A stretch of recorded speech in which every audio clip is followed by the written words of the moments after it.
Jules Dumont d'Urville. Jules Sébastien César Dumont d'Urville, French pronunciation, May 23, 1790, May 8, 1842, was a French explorer and naval officer who explored the South and Western Pacific, Australia, New Zealand, and Antarctica. As a botanist and cartographer, he gave his name to several seaweeds, plants and shrubs, and places such as D'Urville Island in New Zealand. Childhood. Dumont was born at Condé-sur-Noireau in Lower Normandy. His father, Gabriel Charles François Dumont, Sieur d'Urville, 1728–1796, bailiff of Condé-sur-Noireau, was, like his ancestors, responsible to the court of Condé. His mother Jean-Françoise Victoire Julie, 1754–1832, came from Croisils, Calvados, and was a rigid and formal woman from an ancient family of the rural nobility of Lower Normandy. The child was weak and often sickly. After the death of his father when he was 6, his mother's brother, the abbot of Croisils, played the part of his father and from 1798 took charge of his education. The abbot taught him Latin, Greek, rhetoric and philosophy. From 1804 Dumont studied at the Lycée Impérial in Caen. In Caen's library he began to read the Encyclopédiste and the reports of travel of Bougainville, Cook, and Anson, and he became deeply passionate about these matters. At the age of 17 years he failed the physical tests of the entrance exam to the École Polytechnique and he therefore decided to enlist in the Navy. Early years in the Navy. In 1807 Dumont was admitted to the Naval Academy at Brest, where he presented himself as a timid young man, very serious and studious, little interested in amusements and much more interested in studies than in military matters. In 1808, he obtained the grade of first-class candidate. At the time the neglected French Navy was of a much lower quality than Napoleon's Grande Armée, and its ships were blockaded in their ports by the absolute domination of the British Royal Navy. Dumont was confined to land like his colleagues and spent the first years in the Navy studying foreign languages. In 1812, after having been promoted to ensign and finding himself bored with port life and disapproving of the dissolute behavior of the other young officers, he asked to be transferred to Toulon on board the Suffren, but this ship was also blockaded in port. In this period Dumont built on his already substantial cultural knowledge. He already spoke, in addition to Latin and Greek, English, German, Italian, Russian, Chinese, and Hebrew. During his later travels in the Pacific, thanks to his prodigious memory, he would acquire some knowledge of an immense number of dialects of Polynesia and Melanesia. Meanwhile, ashore at Toulon, he learnt about botany and entomology in long excursions in the hills of Provence, and he studied in the nearby Naval Observatory. Finally, in 1814, when Napoleon had been exiled to Elba, Dumont undertook his first short navigation of the Mediterranean Sea. In 1816, he married Adèle Brepon, daughter of a clockmaker from Toulon, who was openly disliked by Dumont's mother, who thought her inappropriate for her son and refused to meet her and, later on, her grandsons from the marriage. In the Aegean Sea. In 1819 Dumont d'Urville sailed on board Chevrette, under the command of Captain Gautier Duparc, to carry out a hydrographic survey of the islands of the Greek archipelago. During a pause near the island of Melos, the local French representative brought to Dumont's attention the rediscovery of a marble statue a few days before, April 8, 1820, by a local peasant. The statue, now known as the Venus de Milo, dates from around the year 130 BC. Dumont recognized its value and would have acquired it immediately, but the ship's commander pointed out that there was not enough space on board for an object of its size.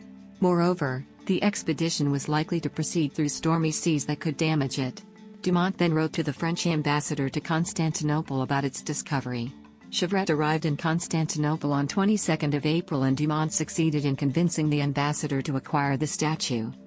Meanwhile, the peasant had sold the statue to a priest, Macario Vergas, who wished to present it as a gift to an interpreter for the Sultan in Constantinople. The French ambassador's representative arrived just as the statue was being loaded aboard a ship bound for Constantinople and persuaded the island's primates, chief citizens, to annul the sale and honor the first offer. This earned Dumont the title of Chevalier, Knight, of the Légion d'honneur, the attention of the French Academy of Sciences and promotion to lieutenant, and France gained a new, magnificent statue for the Louvre in Paris. Voyage of La Coquille. On his return from the voyage of Chevrette, Dumont was sent to the Naval Archive where he encountered Lieutenant Louis Isidore Duperrey, an acquaintance from the past. The two began to plan an expedition of exploration in the Pacific, an area out of which France had been forced during the Napoleonic Wars. France considered it might be able to regain some of its losses by taking over part of New South Wales. On August 11, 1822, the ship La Coquille sailed from Toulon with the objective of collecting as much scientific and strategic information as possible on the area to which it was dispatched. Duperrey was named commander of the expedition because he was 4 years older than Dumont. Dumont discovered the Adelie penguin, which is named after his wife. René Primevère-Lesson also traveled on La Coquille as a naval doctor and naturalist. On the return to France in March 1825, Lesson and Dumont brought back to France an imposing collection of animals and plants collected on the Falkland Islands, on the coasts of Chile and Peru, in the archipelagos of the Pacific and New Zealand, New Guinea, and Australia. Dumont was now 35 and in poor health. On board La Coquille, he had behaved as a competent official, but rather abrupt, little inclined to socialize and with a sometimes embarrassing lack of interest in his physical condition and medical and hygiene advice. On the return to France, Duperrey was promoted to commander, while Dumont was demoted to a lower rank, even after having been on his best behavior. This greatly disturbed Dumont in subsequent years. Collection. On La Coquille, Dumont tried to reconcile his responsibilities as second-in-command with his need to carry out scientific work. He was in charge of carrying out research in the fields of botany and entomology. La Coquille brought back to France specimens of more than 3,000 species of plants, 400 of which were previously unknown, enriching moreover the Muséum National d'Histoire Naturelle in Paris with more than 1,200 specimens of insects, covering 1,100 insect species, including 300 previously unknown species. The scientists Georges Cuvier and François Arago analyzed the results of his searches and praised Dumont. As a botanist and cartographer, Dumont d'Urville left his mark on New Zealand. He gave his name to the genus of seaweeds D'Urvillea, which includes the giant bull kelp, the seaweed Great Lupia urvilliana, the species of grass tree Dracophyllum urvillianum, the shrub Hebe urvilliana and the buttercup Ranunculus urvillanus. First voyage of Astrolabe. 2 months after Dumont d'Urville returned on La Coquille, he presented to the Navy Ministry a plan for a new expedition, which he hoped to command, as his relationship with Duperrey had deteriorated. The proposal was accepted and La Coquille was renamed the Astrolabe in honor of one of the ships of La Pérouse, and sailed from Toulon on April 22, 1826, towards the Pacific Ocean, for a circumnavigation of the world that was destined to last nearly 3 years. The new Astrolabe skirted the coast of southern Australia, carried out new relief maps of the South Island of New Zealand, including improved surveys of the Marlborough Sounds in which he navigated through the narrow and treacherous French Pass and mapped D'Urville Island, which James Cook had mapped as being part of the mainland. Astrolabe sailed up the east coast of the North Island, creating comprehensive coastline maps of New Zealand. The ship spent 6 days in the Bay of Islands taking on food and water before sailing for Tonga. Astrolabe visited Fiji, then Dumont executed the first relief maps of the Loyalty Islands, part of French New Caledonia, and explored the coasts of New Guinea. He identified the site of La Pérouse's shipwreck in Vanikoro, one of the Santa Cruz Islands, part of the archipelago of the Solomon Islands, and collected numerous remains of his boats. The voyage continued with the mapping of part of the Caroline Islands and the Moluccas. Astrolabe returned to Marseille on March 25, 1829, with an impressive load of hydrographical papers and collections of zoological, botanical and mineralogical reports, which were destined to strongly influence the scientific analysis of those regions. Following this expedition, he invented the terms Malaysia, Micronesia, and Melanesia, distinguishing these Pacific cultures and island groups from Polynesia. Dumont's health was by now weakened by years of a poor diet. He suffered from kidney and stomach problems and from intense attacks of gout. During the first 13 years of their marriage, half of which passed far apart, Adelie and Jules had 2 sons. The first one died at a young age while his father was aboard La Coquille, and the second, also called Jules, on the return of his father after 4 years away. Dumont d'Urville passed a short period with his family before returning to Paris, where he was promoted to captain and he was put in charge of writing the report of his travels. The 5 volumes were published at the expense of the French government between 1832 and 1834. During these years d'Urville, who was already a poor diplomat, became more irascible and rancorous as a result of his gout, and lost the sympathy of the naval leadership. In his report, he criticized harshly the military structures, his colleagues, the French Academy of Sciences and even the king, none of whom, in his opinion, had given the voyage of Astrolabe due acknowledgement. In 1835, Dumont was directed to return to Toulon to engage in down-to-earth work and spent 2 years, marked by mournful events, notably the loss of a daughter from cholera, and happy events, notably the birth of another son, Emile, but with the constant and nearly obsessive thought of a third expedition to the Pacific, analogous to James Cook's third voyage. He looked again at Astrolabe's travel notes, and found a gap in the exploration of Oceania and, in January 1837, he wrote to the Navy Ministry suggesting the opportunity for a new expedition to the Pacific. Second voyage of Astrolabe.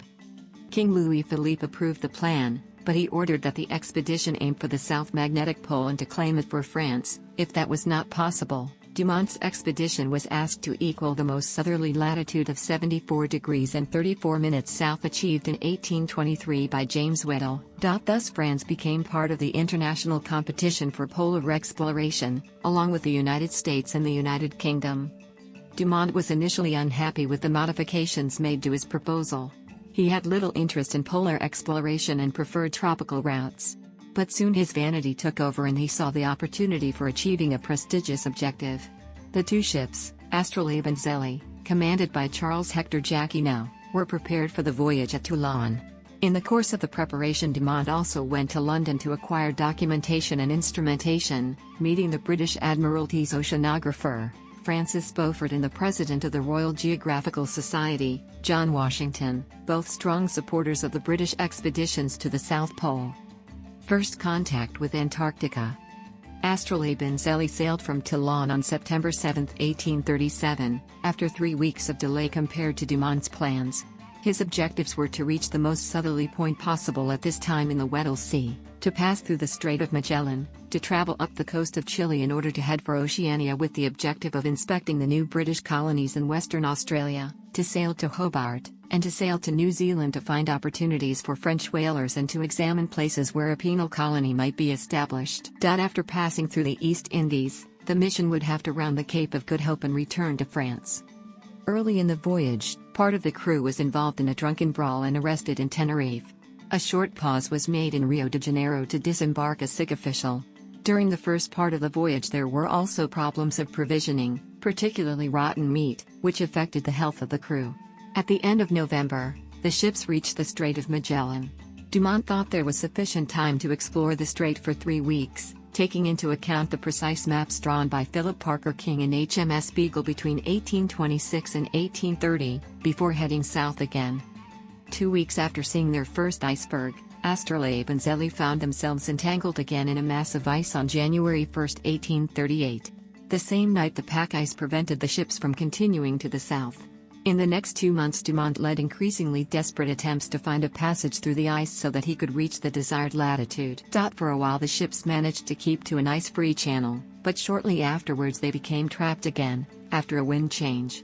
5 days of continuous work were necessary in order to open a corridor in the pack ice to free them.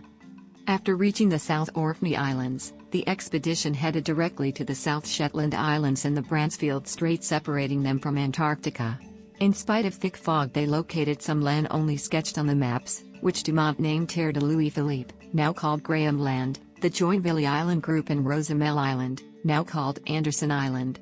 Conditions on board had rapidly deteriorated, most of the crew had obvious symptoms of scurvy and the main decks were covered by smoke from the ship's fires and bad smells and became unbearable. At the end of February 1838, Dumont accepted that he was not able to continue further south, and he continued to doubt the actual latitude reached by Weddell. He therefore directed the 2 ships towards Talcahuano, in Chile, where he established a temporary hospital for the crew members affected by scurvy. Pacific. During months of exploration in the Pacific, the ship visited many islands in Polynesia. On their arrival in the Marquesas Islands, the crews found ways to socialize with the islanders. Dumont's moral conduct was irreproachable, but he provided a highly summarized description of some incidents of their stay in Nukuhiva in his reports.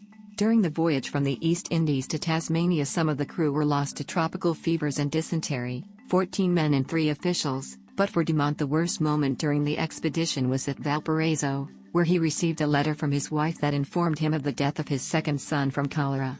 Adéle's sorrowful demand that he return home coincided with a deterioration in his health. Dumont was more and more often hit by attacks of gout and stomach pains. On December 12, 1839, the two corvettes landed at Hobart, where the sick and the dying were treated. Dumont was received by John Franklin, governor of Tasmania and an Arctic explorer who later perished on the infamous Franklin expedition, from whom he learned that the ships of the American expedition led by Charles Wilkes were berthed in Sydney waiting to sail south. Seeing the consistent reduction of the crews, decimated by misfortunes, Dumont expressed his intention to leave this time for the Antarctic with Astrolabe only, in order to attempt to reach the South Magnetic Pole around longitude 140 degrees. A deeply wounded Captain Jacquinot urged the hiring of a number of replacements, generally deserters from a French whaler anchored in Hobart, and convinced him to reconsider his intentions. Astrolabe and Zélie both left Hobart on January 1, 1840. Dumont's plan was very simple: to head south, wind conditions permitting. Turning south. The first days of the voyage mainly involved the crossing of 20 degrees and a westerly current. On board there were further misfortunes, including the loss of a man. Crossing the 50 degrees south parallel, they experienced unexpected falls in the air and water temperatures. After completing the crossing of the Antarctic convergence, on January 16, 1840, at 60 degrees south they sighted the first iceberg, and 2 days later the ships found themselves in the middle of a mass of ice. On 20th of January the expedition crossed the Antarctic Circle, with celebrations similar to crossing of the equator ceremonies, and they sighted land the same afternoon. The two ships slowly sailed to the west, skirting walls of ice, and on 22nd of January, just before 9 in the evening, some members of the crew disembarked on the northwesternmost and highest islet of the rocky group of Dumoulin Islands, at 500 to 600 meters from the icy coast of the Astrolabe Glacier tongue of the time, today about 4 kilometers north from the glacier extremity near Cape Geodesy, and hoisted the French tricolour. Dumont named the archipelago Point Geology in the land beyond. Terre d'Adélie. The map of the coast drawn under sail by the hydrographer Clement Adrien Vincent and Dumoulin is remarkably accurate given the means of the time. In the following days the expedition followed the coast westward, then led for the first time some experiments to determine the approximate position of the South Magnetic Pole. They sighted the American schooner Porpoise of the United States Exploring Expedition commanded by Charles Wilkes on 30 Jan. 1840, but failed to communicate due to a misunderstanding. On 1 February, Dumont decided to turn to the north heading for Hobart, which the two ships reached 17 days later. They were present for the arrival of the two ships of James Ross's expedition to Antarctica, HMS Terror and HMS Erebus.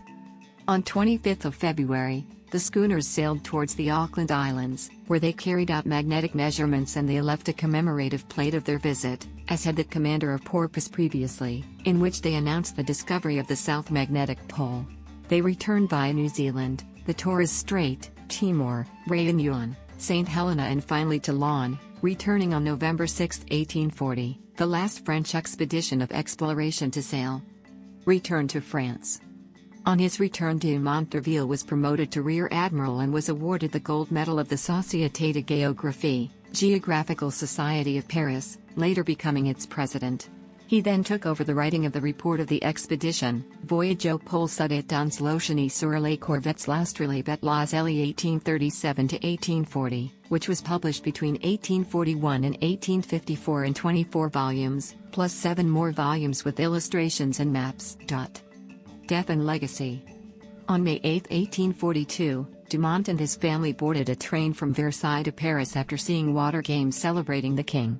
Near Meudon the train's locomotive derailed, the wagons rolled and the tender's coal ended up on the front of the train and caught fire. Dumont's whole family died in the flames of the first French railway disaster, generally known as the Versailles Rail Accident. Dumont's remains were identified by Pierre-Marie Alexandre Dumoutier, a doctor on board the Astrolabe and a phrenologist. Dumont was buried in the cemetery of Montparnasse in Paris. This tragedy led to the end of the practice in France of locking passengers in their train compartments. He is the author of The New Zealanders, a story of Australands, likely to be the first novel written about fictional Maori characters. Later, in honor of his many valuable chartings, the d'Urville Sea off Antarctica, d'Urville Island in the Joinville Island group in Antarctica, d'Urville Wall on the David Glacier in Antarctica, Cape d'Urville, Irian Jaya, Indonesia, Mount d'Urville, Auckland Island, and D'Urville Island in New Zealand were named after him. The Dumont d'Urville station on Antarctica is also named after him, as is the Rue Dumont d'Urville, a street near the Champs-Élysées in the 8th arrondissement of Paris, and the Lycée Dumont d'Urville in Cannes. Dumont d'Urville himself named Papon Island and a daily land in Antarctica after his wife, and Croisilles Harbour for his mother's family. A French naval transport ship employed in French Polynesia is named after him, as was a 1931 sloop which served in World War II. The 1931 sloop which served in World War II. The 1931 sloop which served in World War II.